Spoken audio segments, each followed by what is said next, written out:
Yun, good day mga bossing. Meron tayong startin dito na 4FB1 engine. Diesel engine pala ito mga bossing. Dating nasa Isuzu Gemini tapos nilipat dito sa Honor type Jeep. Yung ginawa natin para ma-start natin ito mga bossing, yung simple wirings lang kasi sira na yung dito. Yung mga ignition niya kasi dito wala na. Hindi na siya pwedeng susian. Marami na rin putol-putol na wire. So may diskarte para paandarin yung ganitong makina mga bossing. Napakadali lang naman mga bossing yung wirings. At ito ay natutunan din natin. At share ko lang din mga boss. I-start natin to, kailangan pa rin natin dyan ng relay at yung socket niya mga bossing.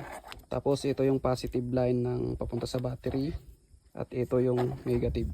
Ito siya. Ganito lang yung ginawa natin. Simple lang mga boss para may start natin siya. So punta tayo dun sa kabila. Dito pala sa kanyang heater o kaya ay glow plug na tinatawag. Kahit huwag nyo nang lagyan ng yan mga bossing switch. Dikit nyo na lang ito dun sa positive ng battery. Tayo nilagyan natin ng 12 gauge na wire. Yan o. Dikit lang natin to dun sa mga 10 seconds lang dun sa battery bago natin i-start. Importante po yung glow plug niya para initin yung makina.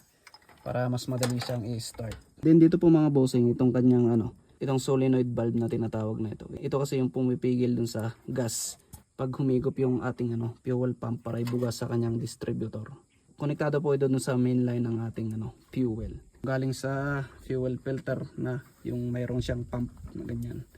Pupunta po siya dito kasi sa fuel pump din. Ito po yung pumipigil dyan mga bossing. Para magbukas po yan at palaging naka-open siya. Supply nyo lang po ng 12 volts yan at ito i-direkta na lang natin doon sa positive ng ating battery. Ito po yung positive line ng ating battery. I-direkta na lang po natin na ganyan. Ganyan siya. Kahit direkta na yan po mga bossing. So, sa relay natin mga bossing meron niyang 85.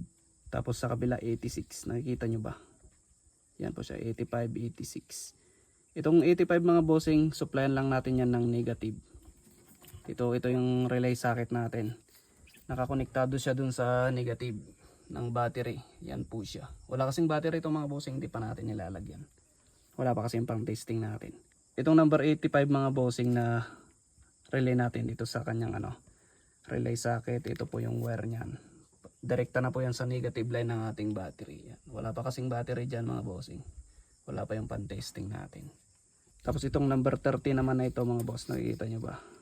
Number 30 na yan. Wala kasi yung tripod natin. Hirap pawakan. Ito po number 30 na yan. Direkta na po yan sa battery natin mga bossing. Ito po yung relay socket natin. Ito po siya number 30.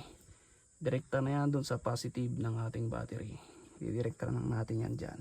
Tapos yung output ng relay natin na number 87 mga bossing. Direkta na po siya dito sa ating relay ng starter mga bossing. Ito po siya.